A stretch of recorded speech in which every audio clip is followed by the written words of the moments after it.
My name is Jake Purches, or Yaqub. They call me Yaqub in the masjid, and which is Arabic version of my name, which is Jacob. I'm 45 years old. I've been a Muslim for 10 years, so I was 35 when I reverted to Islam. And I reverted thanks to my wife, who, although she wasn't my wife at the time, but she introduced me to Islam, this sister, and then of course we got married. I've been in Worthing, this town, for well, really the last 30 odd years of my life, I suppose, a bit more than that actually. But I was born and raised in London, so I still think of myself as a London boy. But in reality is actually I spent more time here. Yeah. So, and I grew up in what would, I suppose, some would call a relatively middle-class bohemian background. Both my parents were artists, or are artists. They're still alive, obviously. They're not. They're still practicing. So a somewhat, although it felt normal to me at the time, I guess other people might view it as being a little unconventional. In other words, I don't have the regular kind of bank manager father or anything like that.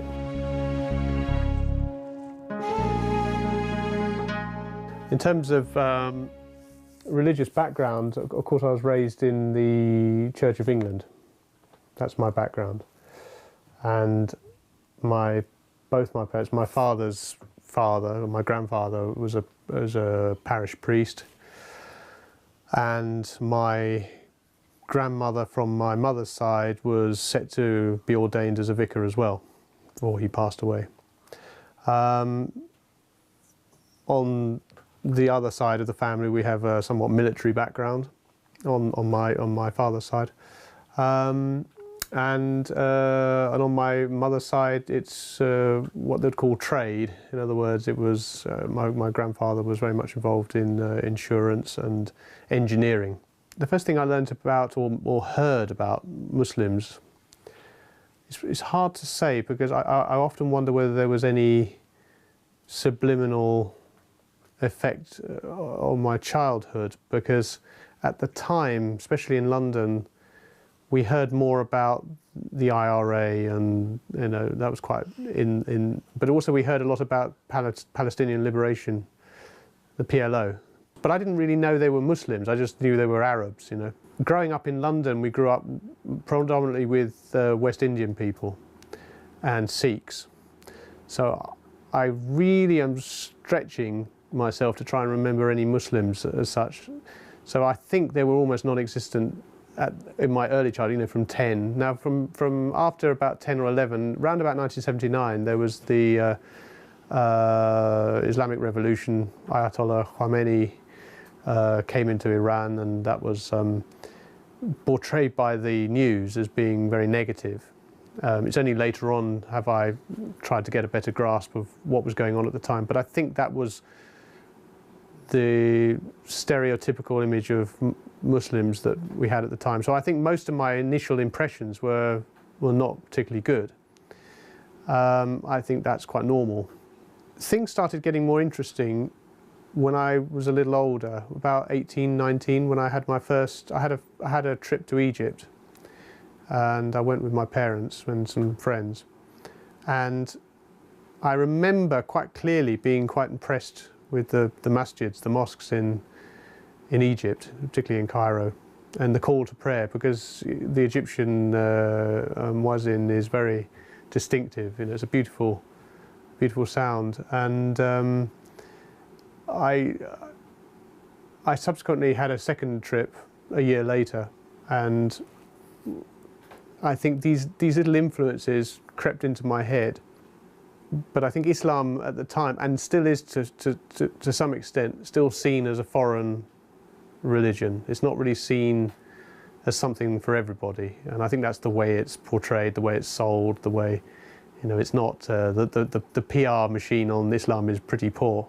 in some respects, and so I think it's quite normal for one to have to not be exposed to anything positive about Islam.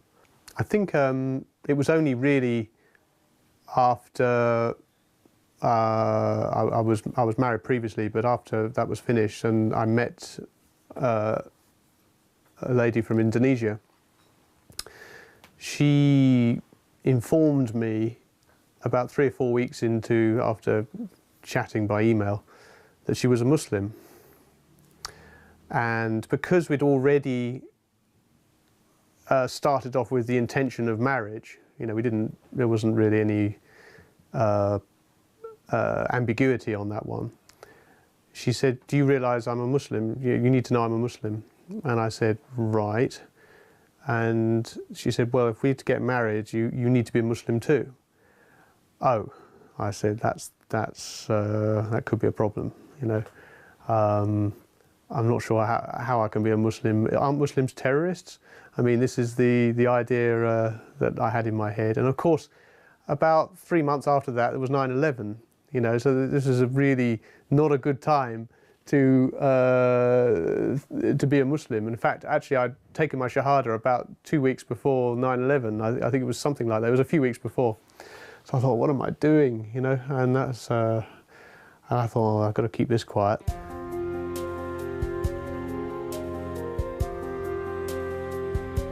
My name is Sri Raharti Hadiningrum, but all my friends call me Nining for short. I was a journalist at that time, you know, and you know, as a journalist, your life basically just busy. I don't think about anything else. I just want to have a good career. I worked with the political/law magazine at that time. He seems that he, you know, very interested in me, and I said to him, you know, in Islam, as a woman, I cannot marry somebody not a Muslim. So from the beginning, I have already said that. That's basically we start, you know, and after that, he start asking me quite a lot of questions about Islam, which is some I can, the basic one I can answer, but sometimes he asks me questions that really fundamental, really philosophical things, which is I'm not that capable to answer. So I have to go to my uncle and ask him, you know, with the, you know, all the proof and everything, so I can answer his question. And then he asked me to meet me. And I said, okay, if you want to meet me, come to Indonesia. So he went to Indonesia, see me and see my family. And at that time, he has already said that, you know, I'm really serious. I'm really serious. So I took him to my uncle to, you know, because I haven't got any father anymore. So my mom said, you know, when I have to talk about this. When I said to my mom that this boy from England want to marry me, my mom was a bit worried, of course, you know. How can you be serious? You know, he's a man from Western, you know, want to marry you. And are you sure he's serious? I don't want you to become a doormat. That's what my mom said, you know. Okay, then I said, Inshallah, we just pray to Allah. I said, you know, you pray, I pray. We do tahajjud together and ask Allah to give us a sign. If you know, if he meant to be my husband, everything's going to be smooth and all right. So he came to Indonesia, meet me and my mom, and I took him to my uncles. And because my mom said, if your uncle said yes, go ahead. You have my blessing. Because my uncle, he's an imam and also he's a psychiatrist. So he can see people through, you know. And so I took him and then they have discussion and conversation, and my cousin as well also, you know, asking a lot of questions. At the time, you know, I don't want to hear anything. I just hide in the kitchen.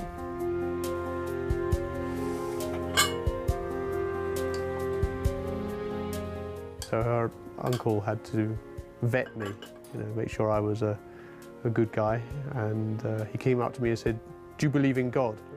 And I went, yes. Oh, good. So off he went. And then his daughters proceeded to grill me and ask me all kinds of pertinent questions. After I came out of that in one piece, you know, I basically got permission, you know.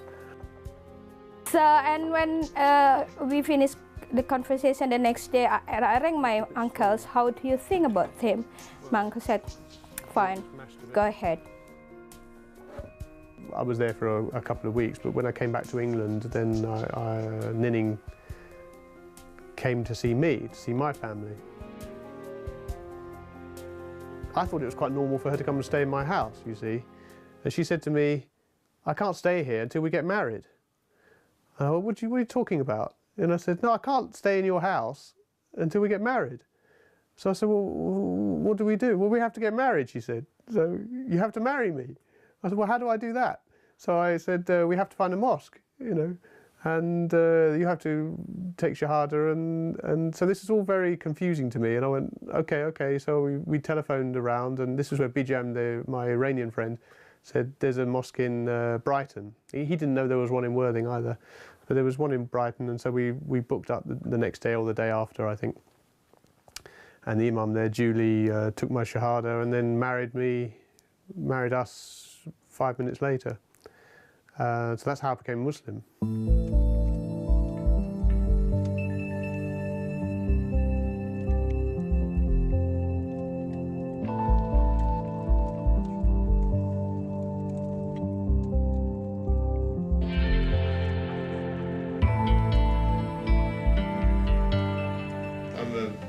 Lenticular 3D designer.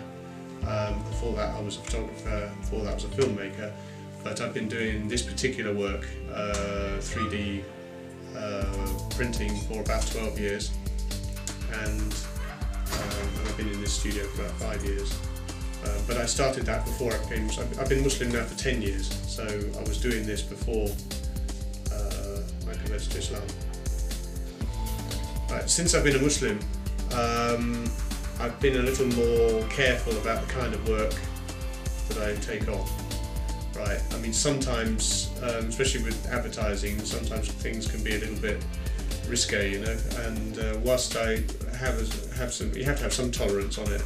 But I have actually turned down work now, which I don't consider to be halal, you know. If anything is blatantly haram, I don't want to do it anymore. So unfortunately, it loses jobs, but at the same time, I have to kind of square up what I do is, you know, whether it's right or not. That's the only thing. So that's what basically changed. Alhamdulillah, you know, there's not been too many situations where I've had to turn down work. So maybe Allah's given me decent work, you know, stuff that I'm comfortable with. But occasionally, I still do get the odd one which I'm not comfortable with. But if it's outright, you know, like nudity or anything like that, I don't do it. Whereas beforehand, I would have happily done it. You know, so that's changed. I've been more choosy now since becoming Muslim as to what I do.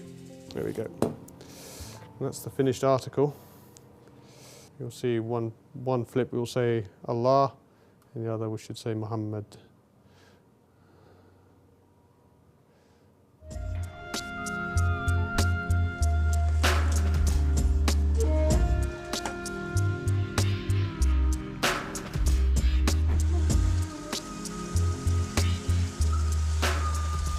We're in the south of England, West Sussex. It's we're actually just outside a town called Littlehampton, and we're about 10 minutes drive, 15 minutes drive from Chichester, and about 40 minutes drive from Brighton. But we're on the south coast. There are Muslims all around this area, but they're spread out. And the main centre of focus is Worthing Mosque, or Worthing Masjid, which you prefer to call it. And that has a catchment of going as far as Chichester and as far as the tip of, just about into Brighton as well, so, and Horsham. So we probably catch quite a lot of people from 20-mile radius. Majority of Muslims live in town though, which is quite normal. And we have quite a big Bangladeshi community. It's and Syrian and a few Saudis. You know, we have people from all over the world really. And of course we have quite a few English brothers and sisters, mainly sisters. It seems to be that Islam is more attractive to women in this country. When I came into Worthing, I was already living in Worthing, so when I joined Worthing Mosque and was introduced to the brothers there, I was met with a very warm welcome. Very warm welcome, really. An amazing sense of happiness when you come along, actually, and they discover you're new and you've just reverted to Islam, and they're very happy to, brothers very happy to see that. And the number of hugs and kisses you get is quite amazing, really. It doesn't happen so much now. It's probably because I've been a Muslim for 10 years. They treat me as an older Muslim now. I'm probably one of the uncles. But I certainly remember my first trip to one of the masjids in Leicester was amazing. Really, nobody knew me there, but as soon as they saw me and they knew I'd just reverted, they were all over me. It was great. Really lovely experience. We're going to Worthing Mosque, where it'll soon be time for Maghrib prayer. Afterwards, I'm going to introduce you to Imam Idris. He's the Imam of the masjid, and he will. We'll see him in his office afterwards.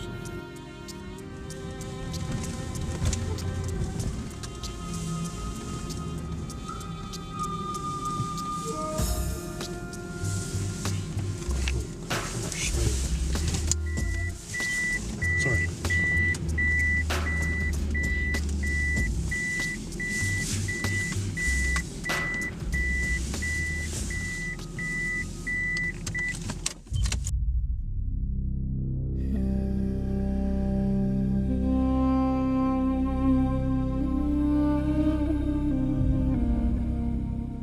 We're here now in Worthing Mosque, and this is our local Islamic centre. We have a madrasa upstairs. I come here as often as I can. If I'm in town, I'll come here for praying whenever I can. There's 5 times Salah here every day, so from Fajr to Isha.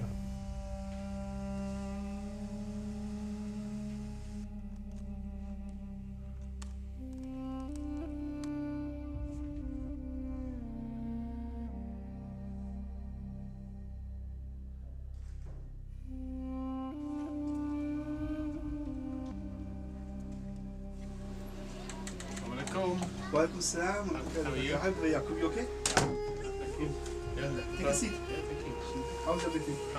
How was your Eid? Eid's very good.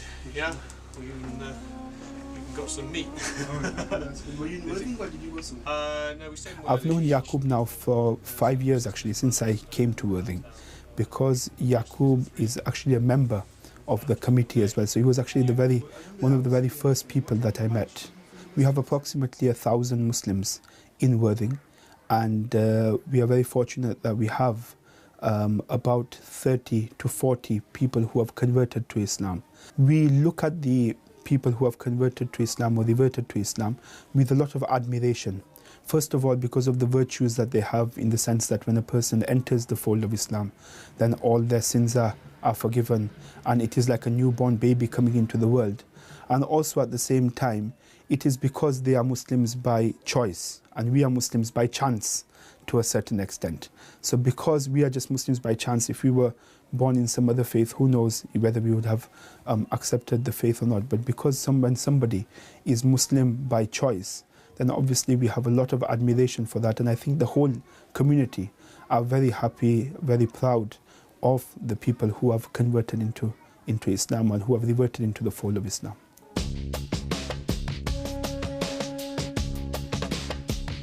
In many cases, Indonesian women married Westerners, and yeah, they married Islamically, and after they married their husbands back to their old lifestyle.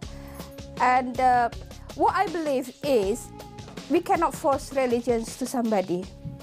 I cannot just force him, after Shahadat, you have to pray 5 times a day, you have to fasting, you have to do this, you have to do that. in the limited times, I can't do that. I want to give him space to learn about Islam properly, and I want him to do all this obligation because he wants to do it, not because I want him to do it for the sake of my family, What I did is I just do my prayer, I just do my obligation as a Muslim. I deliberately pray in front of him. When Ramadan, I'm fasting, and I said to him, "What would you like to try?" Because it's his first Ramadan. Don't worry if you can't fast until Maghrib. Just try as long as you want. And then, so basically, I just show him this is Islam. I can't remember exactly when, but I don't think we've been married more than a month, when I had a kind of peculiar experience, should we say, and which was really going to change my mind, change my ways to make me more committed. And it happened in a dream. So I had a very strange dream, and I remember quite clearly, and it was only a very short dream, but I suddenly found myself in a desert. And I remember the sky was very intense blue, the sun was at the zenith, and it was very, very, very hot. And there, standing in front of me, was the Prophet Muhammad, peace be upon him. And people say, well, how do you know it was him? But it just felt like it was him, right? So that's all I can say. He didn't actually say he was the Prophet, but I mean, you just knew it was, it's just one of those things. And he held out his hand to me and said, "You come to me," like that. And I just remember going towards him and then waking up. And it was a dream like I'm seeing you. It wasn't a fuzzy dream. It was a crystal clear dream, right? So I woke up in a bit of a panic, and I told my wife that I had a very strange dream. I'm not sure what it was about, but I think I met the Prophet, and she said, "Alhamdulillah," and I just didn't really take any notice of it at the time. It was a strong dream, and I thought it's just a dream. So I'll just carry on as normal. So I kind of didn't really do anything special after that. Maybe I prayed and things, but exactly a week later, I had exactly the same dream, but this time it was even stronger. It says, "You must come to me," like that. And then when I woke up, I went, okay, I got the message. That's how it felt like. I got the message. And from then on, I pray 5 times a day without fail, and have done for the last, for the next 10 years, And so that's what committed me to being a practicing Muslim. It's as if Allah was giving me a kick, saying, "Look, this is for you. This is why you're here." Just like a reminder,